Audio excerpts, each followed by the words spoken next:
السلام عليكم ورحمة الله تعالى وبركاته، كي دايرين؟ لاباس عليكم؟ بخير؟ نتمنى تكونوا بخير وعلى خير، ويلقاكم هذا الفيديو في احسن الاحوال يا ربي. مرحبا بكم معايا ان شاء الله. اليوم فيديو جديد على القناة. ان شاء الله غادي نقدم لكم طاجين ديال البوزروك، شي حاجه اللي كتجي رائعه، كيجي لذيذ بزاف ورائع. لأول مرة غادي طيب البوزروك، هاد الطريقة راهي سهلة وبسيطة، كنتمنى أنها تعجبكم. وإن شاء الله غادي نرافقوا بواحد العصير اللي سهل حتى هو اقتصادي في ساعته يوجد. وبقوا معايا حتى الأخير باش تعرفوا الطريقة. ونبداو على بركة الله. بسم الله. غادي نحتاجو في وصفة اليوم كيف ما قلت لكم. عندي هنايا البوزروك اللي هو المكون الرئيسي اللي غادي نديرو في هذه الوصفة. البوزروك اللي هنايا شديناه بعد ما جا من البحر، سلقناه باش تحيد منه ديك القشره الفوقانيه ديالته، ونقيناه من واحد الزريعه تتكون فيه. ضروري ما تحيد واحد الزريعه خضراء تتكون فيه، واحد بحال نبته خضراء تتكون فيه، وتغسل مزيان. وعندي هنايا غادي نحتاج مطيشه، عندي هنايا 4 مطيشات صغار، وعندي هنايا واحد المعلقه صغيره تاع مركز الطماطم، وغادي نحتاج 3 فصوص ديال الثوم كيبغي الثوم بالزايد، وعندي هنايا قزبر والمعدنوس حتى هما مقرطين، وعندي هنايا الملحه.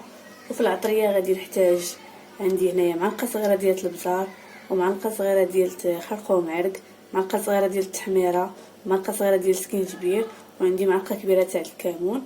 كما كنعرفوا بان الحوت كاع جميع انواع الحوت كيبغيو الثومه والكمون بالزيت. وان شاء الله غادي ندوزو باش نبداو نزيدو هاد المكونات. غادي ناخذ هنا واحد الطاجين كنكون طيبوها اما في الطاجين ولا المقله. انا كتعجبني نطيبها هنا في الطاجين. هاد الطاجين عندنا قديم تقريبا ضرب معنا شي 3 سنين، كتعجبني كيطيب كتكون فيه البنه زوينه. داكشي علاش كتعجبني نطيب فيه، واخا كيبان لكم فيه الشقوق راه ما كيسيح ما والو، لحقاش مدورين ليه هنا بواحد السلك. غندوز باش نقي مطيشه.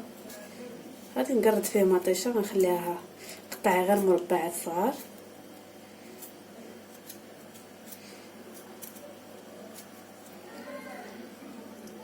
غادي نخليها بالزريعه ديالتها، غادي طيب كلها غادي تذوب.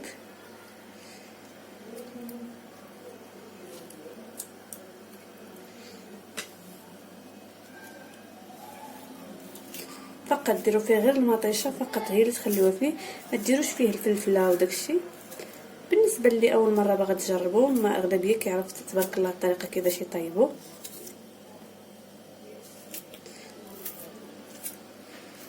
الا درتي فيه الفلفله ولا البصله وداكشي ما كتبقاش ديك البنه ديال بوزروك كاينه بزاف. من الاحسن يكون ما طيب غير بمطيشه بوحدها، مطيشه والزيتون فقط هما اللي غيكونوا فيه. راه تيقولوا كل ما الطاجين قدام كل ما تيعطي البنه زوينه في الماكله. داكشي علاش انا كنفضل انني نطيب في هاد الطاجين، كيعجبني نطيب فيه.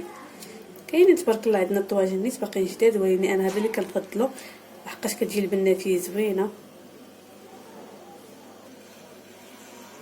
وغادي ناخذ هذاك مركز الطماطم، غادي نرخفها شويه تاع الماء.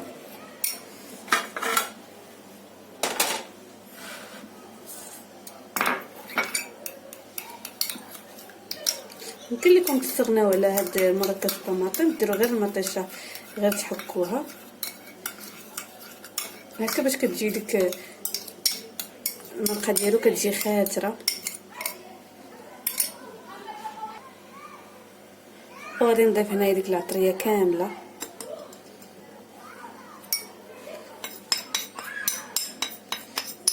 اللي كيفضل الحار يقدر يدير شويه تاع السودانيه. غادي نضيف داك القزبر والمعدنوس والملحه، وهنايا ضفت دوك الدروس تاع الثومه، حكيتهم 3 دروس ديال الثومه. وغادي نضيف ليهم الزيت البلديه،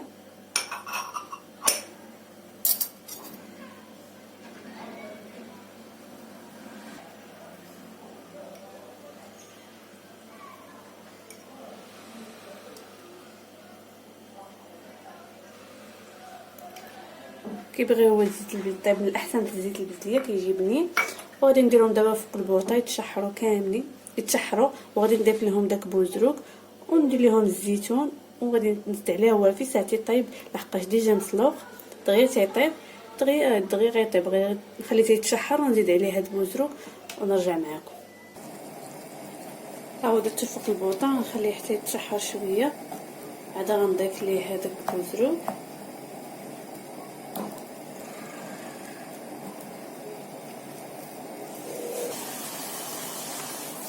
دابا. من بعد ما تشحر غادي نضيف ليه هاد البوزروك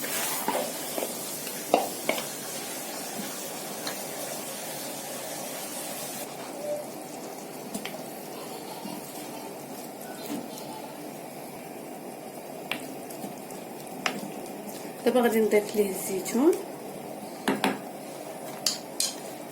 ديال الدار، الزيتون ديال الدار ولا الزيتون الاحمر كيتواتى معاه بزاف، ولكن حتى المصير حتى هو ضيفوه ليه حتى هو كيجي زوين.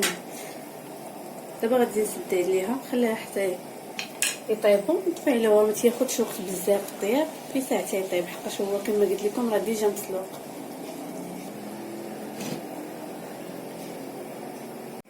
ودابا غادي ندوز باش نحضر معكم واحد العصير اللي كيجي صراحه رائع خطير، كيجي بحال شكل اللي كتشربوا المناضه تاع السيترون، كيجي زوين بزاف.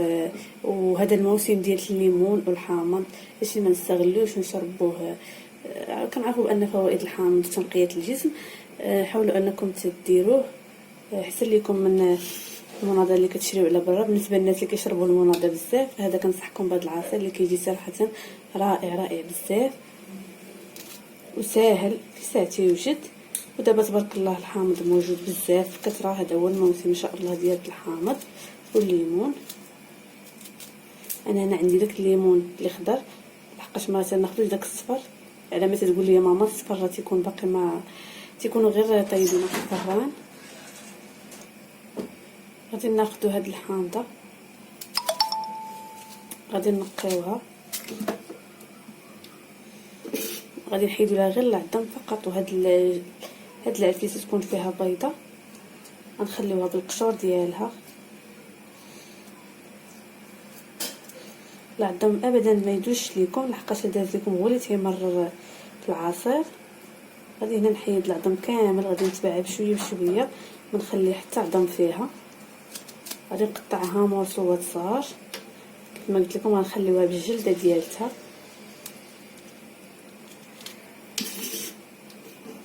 هنا طاح ليا واحد العظم،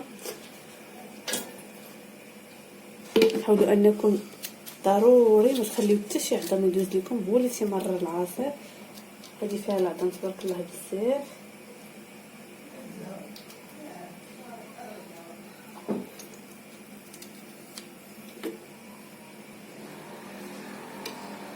غادي نبقى نقطعها بحال هكايا مرصوات صغار، نقلب على العظم، خليوها بالجلفه ديالها حيت مازال كلشي ان شاء الله غادي نصفيه من ورا الطحنه الاولى. غادي نصفيه كلشي حيت ماشي داكشي علاش نقطعها صغيور. نحاول انني نقلب على العظم ما يكونش. هاد العصير حنا في الدار ما كنستغناوش عليه، دائما كنديروه، خصوصا في ايامات تاع رمضان دائما كنديروه من مور الفطور كنشربوه.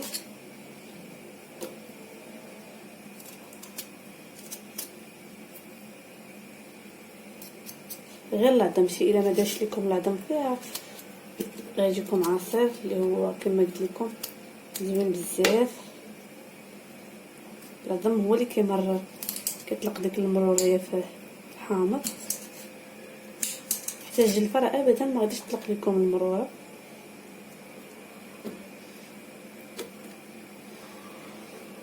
غادي نبقى هكا مستمره حتى نقي الحامض كامل. من بعد ما نقيت هذيك الحامضه كامله اللي عندي، حامضه وحده، غادي ندوز دابا باش ندير الليمون العكس ديال الحامض.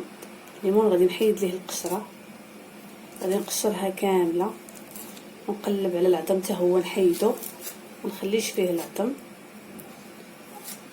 من بعد ما قشرت انا هاد الليمونات ليكم تستعملوا الا كان عندكم داك الليمون الكبير ديروا ليمونه كبيره ولا جوج متوسطين، انا عندي غير هاد الصغير.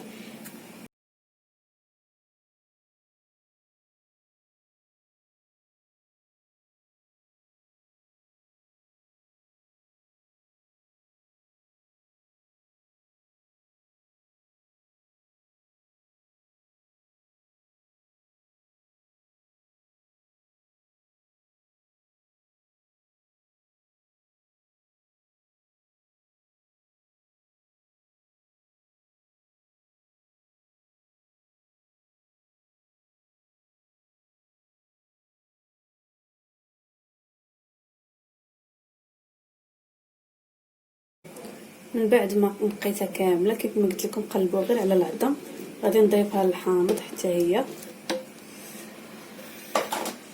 وغادي نطحنها بنص لتر ديال الماء. الطحنه الاولى غادي نطحنها بنص لتر ديال الماء حتى نطحنها ونصفيها، عاد غنزيد نص لتر الثاني.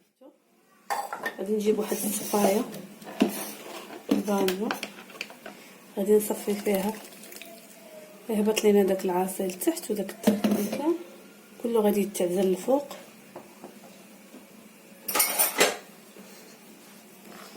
ان شاء الله المره الجايه غادي نشارك معكم العصير اللي كيجي غير بالحامض بوحدو،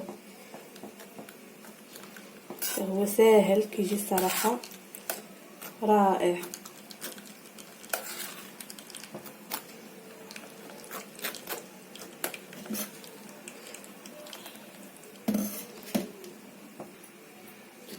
ومن بعد ما صفيته كامل عصرته مزيان، دابا غنعاود نرجعو الكاس الخلاط الكهربائي، غادي نضيف ليه نص لتر اخر ديال الماء،